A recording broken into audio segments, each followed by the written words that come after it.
I graduated Mount Tabor High School in Winston-Salem, North Carolina, in June of 1995, and I enlisted. Of course, delayed entry a year, so I went to boot camp on the 18th of June, which is a Sunday. I went to boot camp. I graduated 8 September of '95, and from there my MOS was 0311, which was a grunt. And from there I went to School of Infantry training at Camp Geiger in late September of '95. I did not complete training because I was injured and I hurt my back, and I was sent to the medical platoon there on Camp Geiger, North Carolina, which is adjacent to Camp Lejeune. And I was there, I don't know, for about a month or 2 months. And in late January of '96, I was given new orders and given a new MOS, military occupational skill, listing as 7212 Stinger Avenger Gunner, and subsequently given 10 days leave and then sent to Fort Bliss at El Paso, Texas. So I was in training to be an air defense gunner on the FIM 92 Alpha Stinger missile. It's a surface-to-air missile, and the Avenger weapon system, which is a pedestal and a turret with 8 Stingers mounted on the back of a Humvee. And I was in training for February to late May of '96.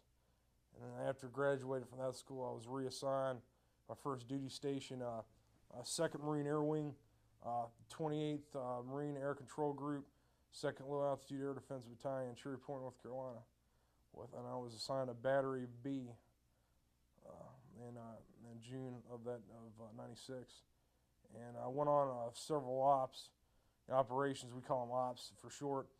And basically, I was there, and then I was transferred over to the section for laser strike in February of '97. After going to weapons and tactics instructor 197 in Yuma, Arizona. When I got back, I was asked if I wanted to go, and I said sure, so I volunteered, and I was sent to the section. Then we shipped out in March, of that year.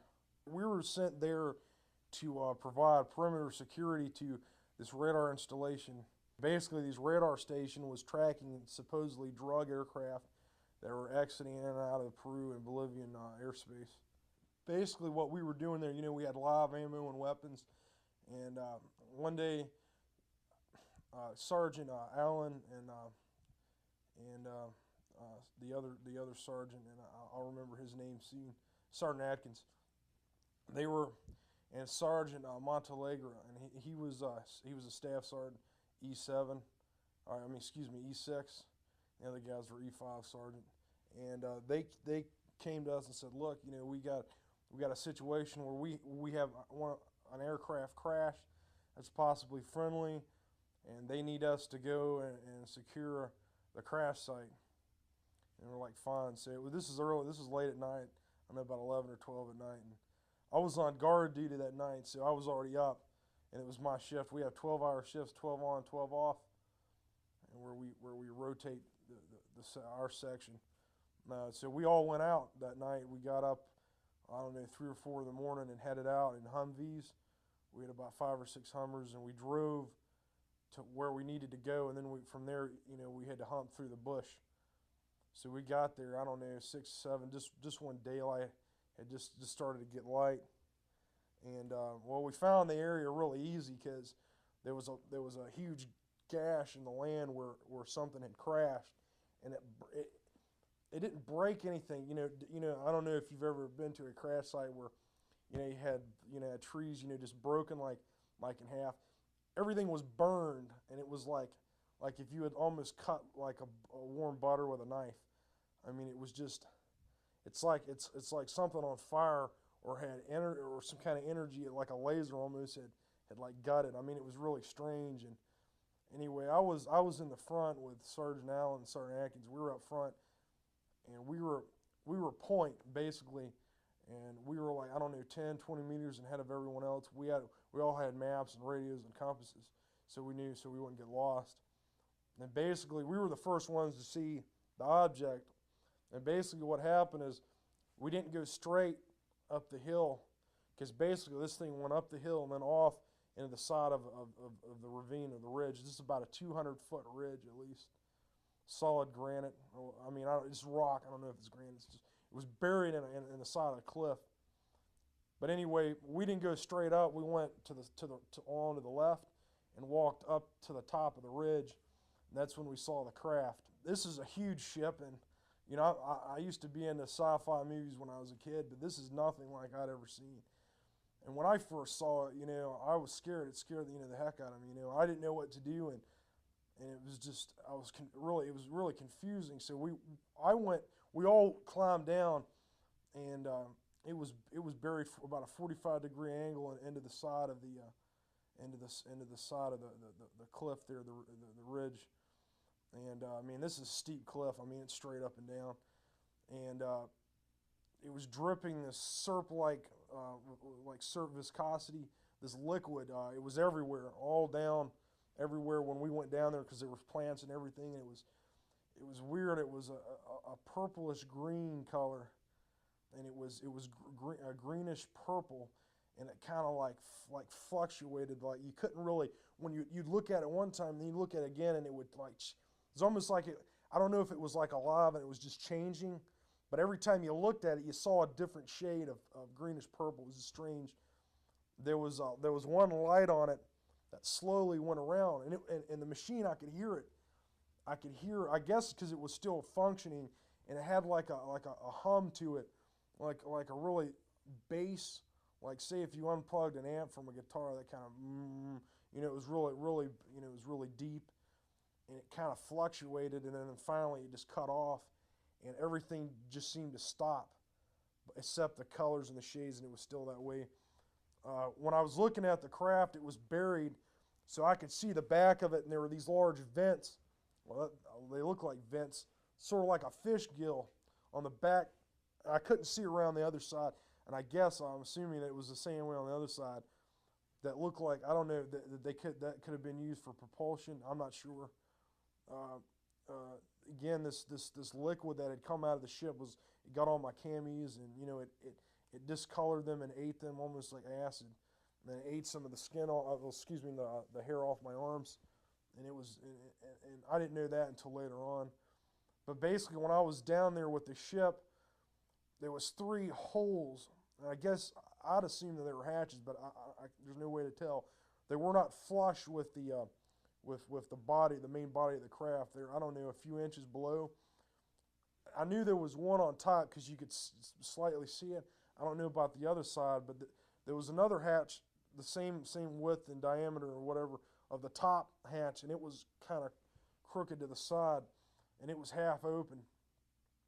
And I didn't see any lights or anything coming out of it, but I felt this presence that it's real strange. I guess it was almost like, I think I told Leslie this, I thought the creatures they conned me, and it was like weird, and I think they were trying to communicate with me, like, I guess telepathically. It's really weird, and I don't believe in any of that stuff, but anyway, I could hear, like, and it was terrible because it kept going, and it still comes and goes. It's like basically sitting in your car and turning on like an AM station that's not, you know, it's just white noise, and it's turning it up really high. And that's what I heard when I first got in there. This is pretty crude 2-dimensional drawing, but this is jungle here, and this was the craft, and it was embedded in the rock like this. And I'm not sure if this tapered off or how it went, but these right here are the hatches. These 2 objects here. This one was the one that was half open, and you could see into it, but I mean, it was just black. It was like looking into a closet. 10 meters in width and about 20 meters in length. I'm just not sure. That's just an estimate from what I remember. But it was huge. I mean, it was big, man. And it was shaped like almost like between an egg and like a teardrop almost. And it looked really aerodynamic, at least in the shape. But the closer I was close enough to take out detail on it, that it was not just smooth. There was bumps and, you know, notches and things in it. It was really organic. It was almost like art. That's really how you would. It didn't look like something that somebody made in a shop, you know. It didn't have that clunkiness or that tin can, you know, deal. It was more of art. I would say. It looked to be that it could have been handmade, but out of what and what materials, I don't know.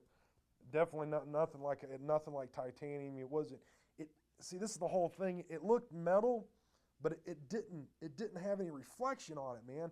I mean, the sun's coming down, and if you got something made of metal, regardless of it, I mean, maybe if it's subdued with paint and it's got a cami sheen on it, you're not going to see any reflection.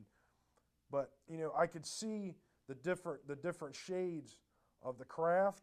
They didn't shine. It just like it was. It didn't reflect anything, and I guarantee if I'd thrown like a flashlight on it, wouldn't have reflected it.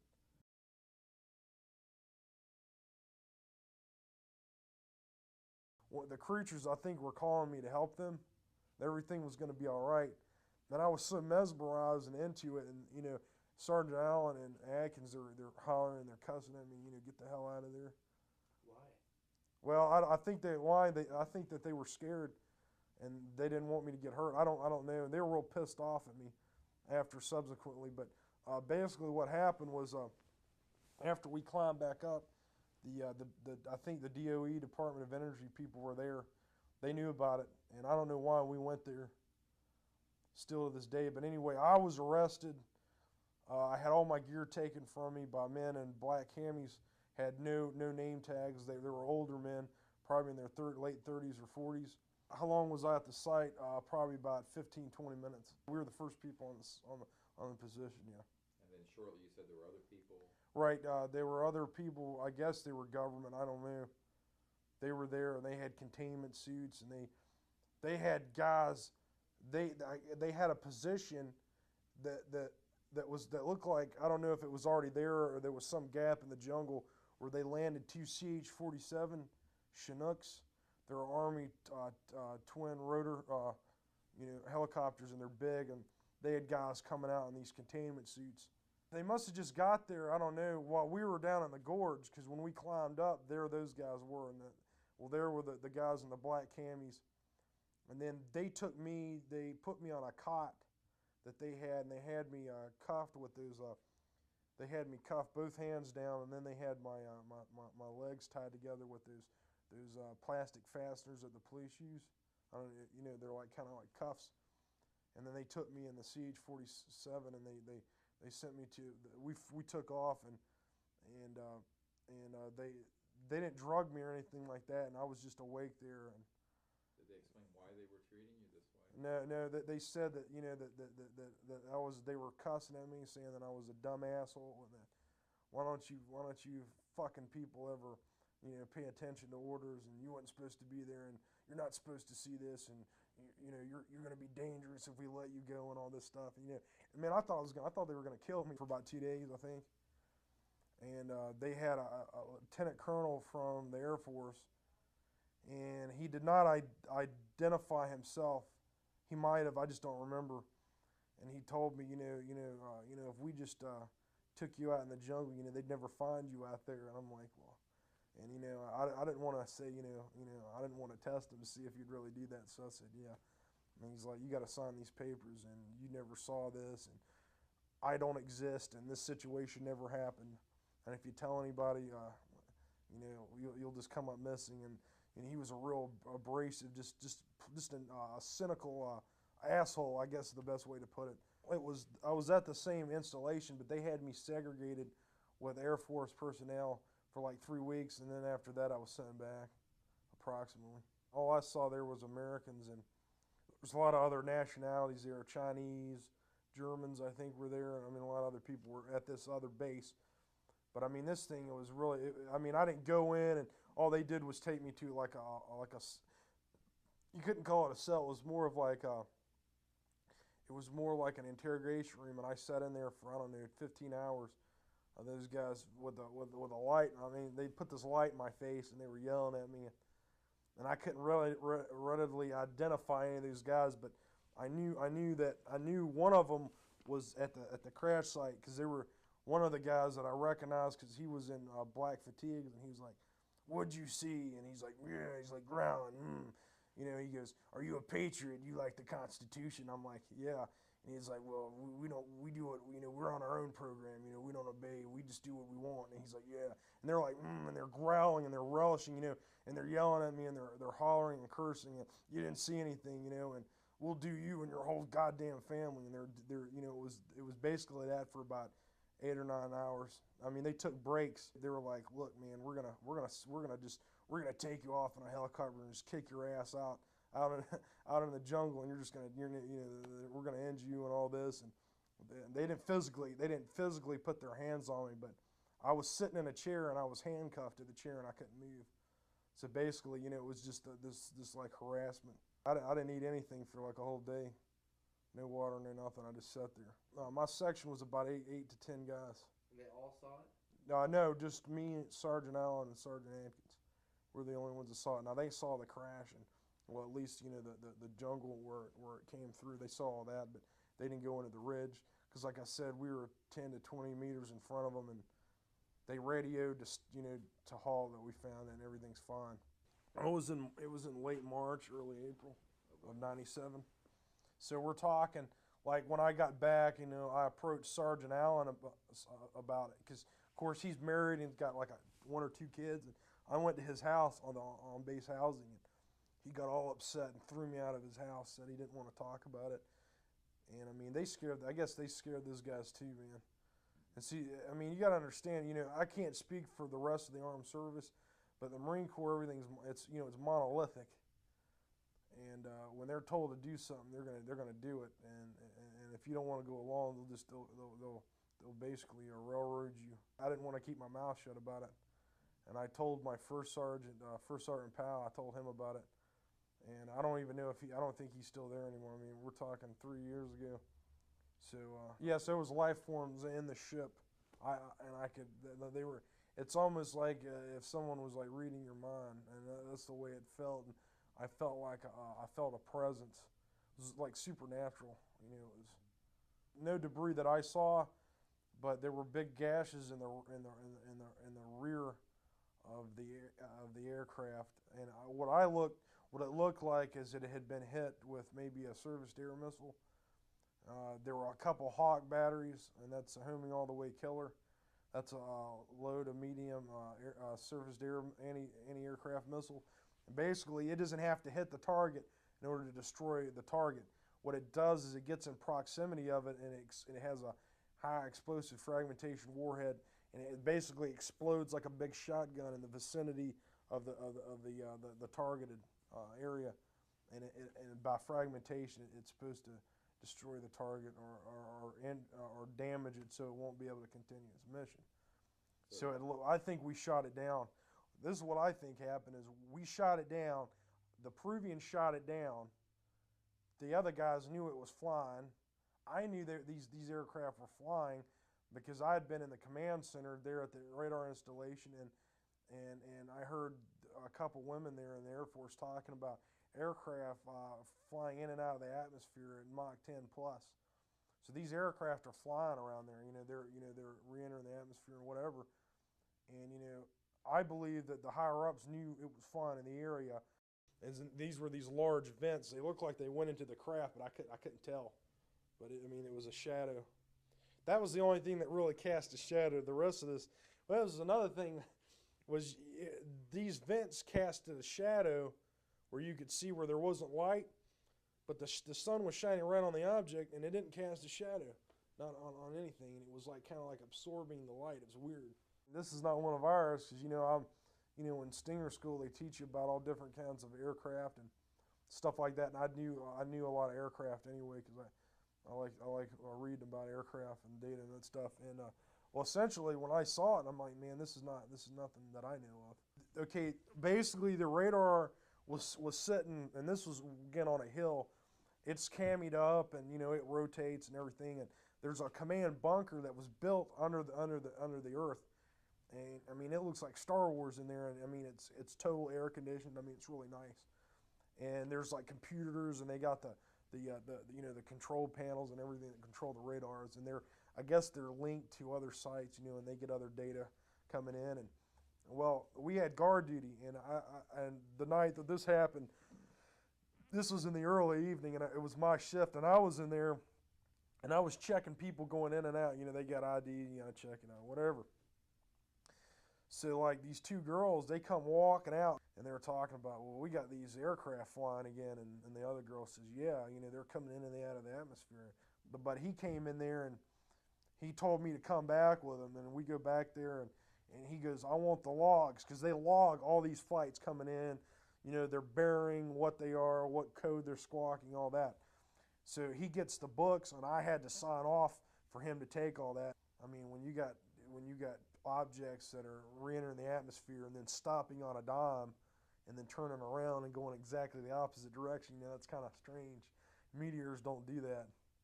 Now, is this something that was rare or something that was happening? Oh, this happened all the time. There's like 3 or 4 incidents where I was duty there that the same Air Force officer came in there to get books.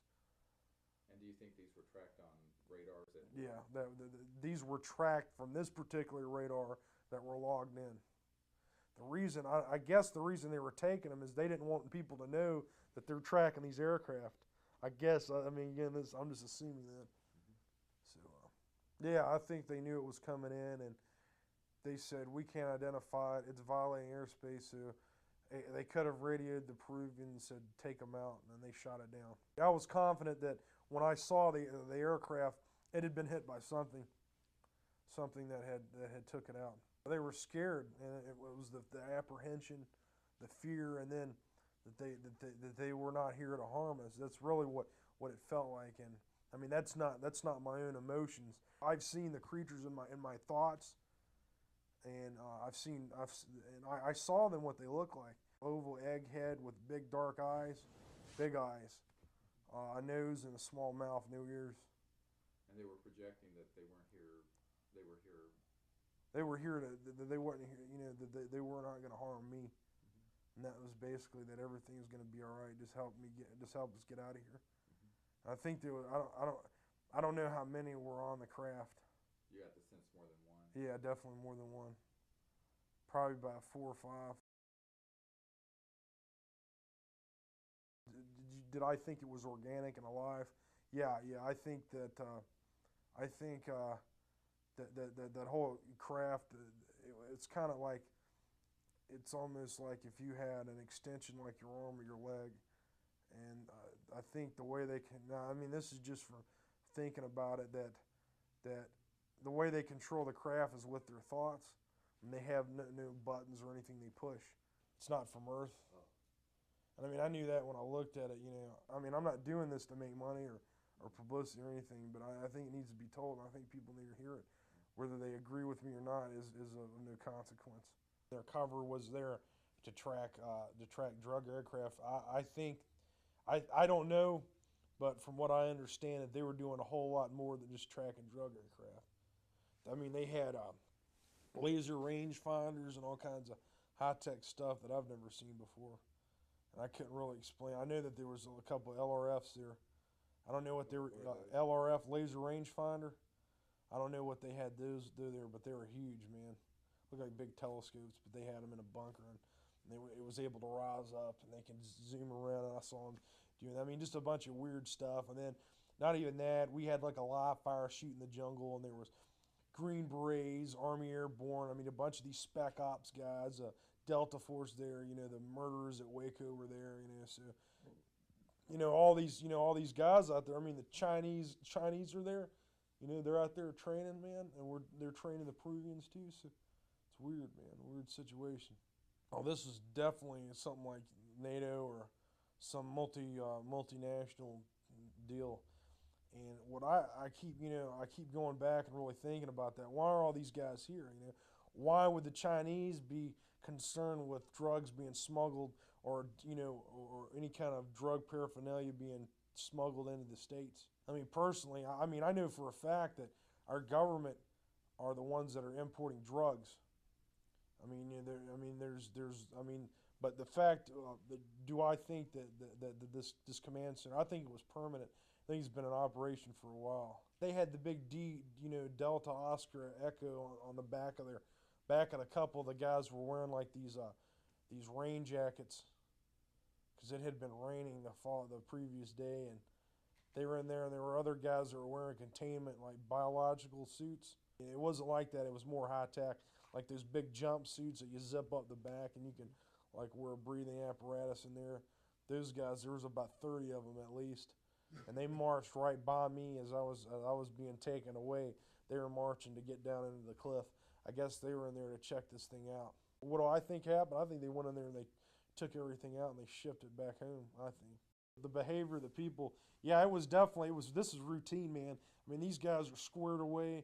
They know exactly what they're doing. They've been trained to do this stuff before. That was the atmosphere, the total professional, cold, unassuming nature. You know, it's just, you know, we're here to do a job and, you know, get the fuck out of our ways is basically the attitude.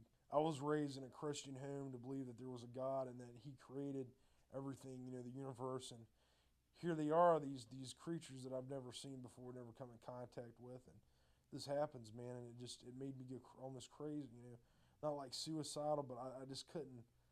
I had to like reevaluate everything that I knew. It's sort of like when you're a kid, you know, you've been told Santa Claus is you know, real, and then you find out that he's really not, and the Tooth Fairy, you know, it's like now that you know, there's no going back. There's no denial. There's no saying, well, you know, this is, you know, I didn't really see this, and I couldn't really deal with it. You know, is that what do I do? You know, do I tell people? But I mean, who's going to believe that a Lance Corporal in the Marine Corps in the middle of the fucking jungle is going to see an aircraft like this? It's more like I was sitting and watching like a film, like I was sitting and I was watching what was happening, and I was basically, you know, with these aliens, these creatures, and they were touching me. You know, not like sexually or with instruments or anything. They were holding my hands, and they had their hands on me. They only had 4 fingers, by the way. And what feeling did you get from them? It was a warm, like loving feeling, like you would have if you were with a family. These creatures are like, I guess you could, probably the closest thing I could say that they were like almost like angels. And if I had to, I'd go with them right now. I mean, I'd get, and I had this obsession with that.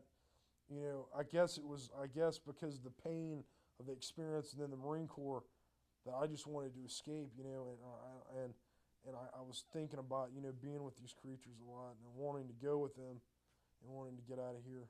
Because these different agencies are just on their own. They don't obey the law. They're rogue, you know, they're just off on their own. Do I think this is a project that goes up through the government and everyone has a piece in it?